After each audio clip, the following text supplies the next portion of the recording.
મારા બધા પ્રેમી હંસોને સાહેબ બંદગી સતનામ અને સદગુરુ સાહેબ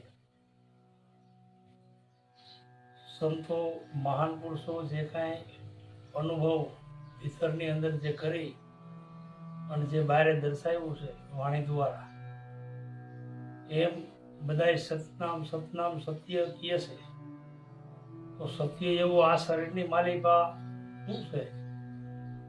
સત્યને આપણે પામ્યા નથી ને સત્યને આપણે ખબર નથી. સત્યને સત્ય એવું શું છે? સત્ય આ જે શરીરની માલિકા, પ્રકૃતિની માલિકા એક જ હાલે છે, જે શ્વાસ શ્વાસ અને ઉશ્વાસ. શ્વાસ ઉઠે છે અને ઉશ્વાસ બેસે છે. આજે સંતો મહાન પુરુષોને દમ કદમ કહે છે, અવળ કવળ કહે છે અને ઓહમ સોહમ કહે છે.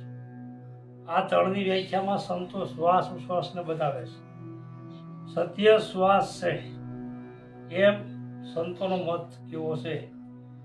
આ ભીતરની માલિકા જ્યાં સુધી શ્વાસ જેવું બીજું કોઈ વસ્તુ કોઈને, શ્વાસ સિવાય કોઈ બંદગી કોઈ કરી શકે એમ નથી. શ્વાસની જે બંદગી છે એ સાચી છે, સદગુરુની બંદગી છે. શ્વાસની હારે સદગુરુનો જે શબ્દ છે એને જોડી શ્વાસ હારે ધ્યાન, શ્વાસ હારે રાખવાનો. શ્વાસો ઉઠે છે, શ્વાસો બેસે છે, એની હારે ધ્યાન રાખી અને સદગુરુનો જે ઉપદેશ, જે સદગુરુનો જે આપણે નામદામ જેણે આપ્યું છે એ નામદામ લઈ અને એ શબ્દ, સદગુરુનો શબ્દ લઈ અને શ્વાસાની હારે ધ્યાન કેન્દ્રિત કરી અને ધ્યાનથી એ શ્વાસા સામું ધ્યાન રાખી અને તમારે ભીતરની માલિકા જોવું, એટલે તમને સત્ય વસ્તુ શું છે એની પણ તમને જાણ થાય. આ સંતો મહાન પુરુષોનો સિદ્ધાંત છે અને સંતો મહાન પુરુષો બોલ્યા છે. બાપુ મૂળદાસે એનું વાણીમાં એક ઉલ્લેખ કર્યો છે કે ભાઈ આ શ્વાસ આવે શ્વાસ જાય, આને કોણ રોકે? શ્વાસ આવે શ્વાસ જાય, આને કોણ રોકે? શ્વાસાની મૂડી કે તારી મૂલ્યવાન છે. જ્યારે કે નાભી કમળમાં અમૃત ભર્યું છે, પણ જેને ધૂળમાં ઢોળાય છે આને કોણ ટોકે? એટલે શ્વાસની મૂડી મૂલ્યવાન છે. શ્વાસ ને હારે ધ્યાન, સદગુરુનો જે શબ્દ છે, જે મહિમા સમજાયો છે ગુરુનો, એને લઈને શ્વાસ હારે ધ્યાન કેન્દ્રિત કરી ધ્યાન ધારણા, અને એ જે શ્વાસ છે એ પ્રાણાયામની પ્રકૃતિ છે. પ્રાણાયામ શ્વાસ ઉઠે બે એની હારે ધ્યાન રાખવાનું છે, એની હારે જોડાણ થવાનું છે અને સદગુરુના શબ્દને એની હારે રાખવાનો છે. શ્વાસ હારે જ્યાં સુધી શ્વાસાનું આપણે ધ્યાન નહીં કરી શકીએ, જ્યાં સુધી શ્વાસાને હારે આપણું રટણ સદગુરુનું નહીં થાય, ત્યાં સુધી શ્વાસા સિવાય કોઈ સદગુરુને મિલાવી શકે એમ નથી. શ્વાસ ઉશ્વાસ એના થકી હાલવાનું છે અને એના થકી સદગુરુનો મહિમા સમજાય છે અને એના થકી સંતો મહાન પુરુષો બધા બહાર પડ્યા છે. એને સંતોએ અવળ કવળ કીધું છે. આગળ વાત કરી આપણે ઓમ સોમ કીધું શ્વાસોશ્વાસને, કે જેણે દમ કદમ કીધું છે શ્વાસોશ્વાસને, એને લઈ અને સંતો મહાન પુરુષોએ જે નામનું જેણે ભજન કર્યું છે કે નામ એવું સત્ય જેને કહે સંતો મહાન પુરુષો. તો સત્ય એવું આ શરીરમાં એક શ્વાસ છે કે એની દ્વારા તમે કોઈ પણ સદગુરુની પ્રાપ્તિ કરી શકો છો. સદગુરુ જે આત્મા છે, આત્માને પણ તમે પ્રાપ્તિ કરી શકો છો. પણ જે શ્વાસ દ્વારા, કે જે શ્વાસ તમને જે આવે છે ને જે જાય છે ને, એની હારે તમારે જોડાવાનું છે. હર કોઈ સંતો મહાન પુરુષો એની હારે જોડાય અને આને જોડાય અને આ દેહને જાગૃત કર્યો છે.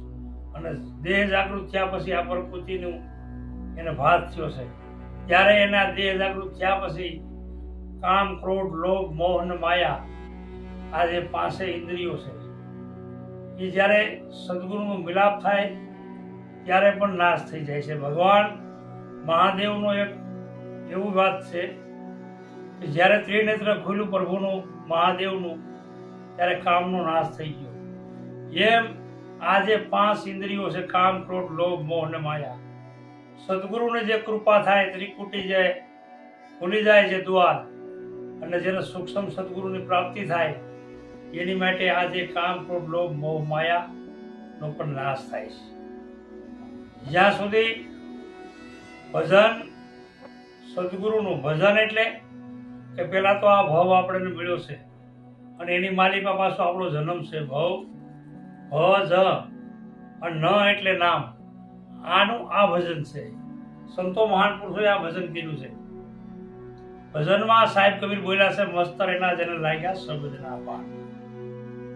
ભજનમાં મસ્ત એના કે જેને લાગ્યા શબ્દના બાણ, માખી બેઠી બંદા મધ પડે એ તો નવ ખરશે નવ ખાય, પણ ઉડન કી જો આશા કરે તો સમજ પસ્તાય.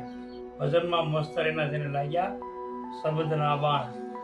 એમ આજે જે મહાન પુરુષો જે કઈ સંતો વાત કરી રહ્યા છે કે જેને જે રસ્તો જે સદગુરુનો જે મળી ગયો છે એટલે એને સાંયે બેહી જાય છે કે પછી ત્યાંથી ઉઠતા નથી.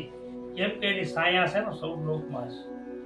સદગુરુની સાયા 14 લોકમાં છે અને એ 14 લોકની જે સાયા છે એ જો સાયામાં કોઈ બેહી જાય સદગુરુની સાયામાં તો એને પછી ક્યાંય જાવ આવવાનું રહેતું નથી. સદગુરુ એને ટેજ ઉપરીને લઈ જાય છે. સંતો મહાન પુરુષોને બધાને ટેજમાં જ લઈ ગયા સદગુરુ. કેમ કે એ દયાળુ છે, દયા ભાવ છે, એ બધાને તારણહાર છે. ઉડાડનાર નથી, તારણહાર છે. એને તારવા ઉપર જ બધાનો ભાવ છે. હર કોઈ પ્રાણી સદગુરુનું કેવું એમ છે કે જે મારે દ્વારે જે આવે તો એની માટે હું સામે સૌ પણ અડગ થઈ અને એક જ નામ ઉપર થઈ, મારા નામ ઉપર થઈ અને નામમાંથી જો કોઈ આવે મારી પાસે એટલે એને હું ઉગારવા તૈયાર સૌ. એવું સદગુરુનું કેવું છે કે મેં કોઈને બુડાડ્યા નથી, મેં હર કોઈ જીવ પ્રાણીને તાર્યા છે. જ્યારે એની જે કર્મકાંડ જે ભેગા હોય એનો પણ અહીંયા નાશ થઈ જાય. સદગુરુ એવું કહે છે. કરમ ભ્રમને તો ભાગી દે છે કે અહીંયા આવે એટલે પછી એને શુદ્ધ બનાવી અને સદગુરુ એને શરણમાં લે છે. પણ સદગુરુના શરણમાં રહ્યા પછી સદગુરુ ઉઠથી એના હુકમ સિવાય પછી હલાતું નથી. આવો સદગુરુનો મહિમા છે. એવી સદગુરુની જો કોઈ કૃપા થાય તો આપણે વાત કરી શ્વાસની જે માધ્યમથી, શ્વાસ નાભીથી નાસિકા સુધી હાલી રહ્યો છે. શ્વાસ જેને પ્રાણ કહે છે આપણે, પ્રાણ છે એ વાયુ, શ્વાસ વાયુ છે. આ શ્વાસનો એ લે છે જાણી પ્રાણ નાભીની માલિકા વસેલો છે. પ્રાણ આપણો હૃદયની માલિકા પ્રાણ ઉછળશે. નાભી ક્ષેત્રથી હૃદયથી જે શ્વાસને જે બહાર કાઢે છે એ પણ પ્રાણ લે છે શ્વાસો અને છોડે છે પ્રાણ. આને જો કોઈ પકડી લેનો એટલે પ્રાણ પકડાઈ જાય. પ્રાણ પકડ્યા પછી આ 10મે દ્વારે આ સદગુરુના દર્શન થાય. એવી પણ આમાં વાત છે. પણ સદગુરુનો જે શબ્દ છે લઈ અને શ્વાસ આયરે જોડી અને શ્વાસ ઉશ્વાસ જે હાલી રહ્યો છે એ જ એક શરીરમાં સત્ય છે. એટલે પેલા એની થકી જ આપણે હાલવાનું છે. એને દ્વારે હાલવું એટલે સદગુરુની કૃપા થાય. જા પજંપો સોગર નહીં, ચંદ્ર સુરત માં પહોંચું નહીં. સૂક્ષ્મ ખુલે શ્વાસ હારે હાલો તો સૂક્ષ્મ ખુલ્યા પછી આ સદગુરુના દર્શન થાય. પણ પેલા શ્વાસ હારે જોડાણ થવું પડશે. કારણ કે શ્વાસ પોતાના શરીરને વાયુ આપી રહ્યો છે ને. આ એ બધી પ્રકૃતિમાં 21 બ્રહ્માંડની માલિકા આ એના જે વાયુ છે એ બધા હાલી રહ્યા છે. લોહીમાં નસે નસમાં એનું પણ આહવાન વાયુનું છે. એટલે શ્વાસ થકી આ જે સૃષ્ટિ છે અને જો આ શ્વાસ આ શરીરમાં ન હોય એટલે આને તરત ક્રિયાક્રમ કે ભાઈ કરી નાખો, વાત થઈ ગઈ પૂરી. આ શરીરની કોઈ પછી કિંમત છે નહીં. એટલે શ્વાસ તો પેલા સત્ય ગણવામાં આવે છે. શ્વાસ થકી કાંઈ પણ પ્રભુ ભજન, કાંઈ સદગુરુ ભજન કોઈ કરી શકે તો એક શ્વાસ થકી થાય છે. આવી સદગુરુની વાત છે ભાઈ. એ વાત લઈ અને બધાને હું સદગુરુ સાહેબ બંદગી અને વીરપુર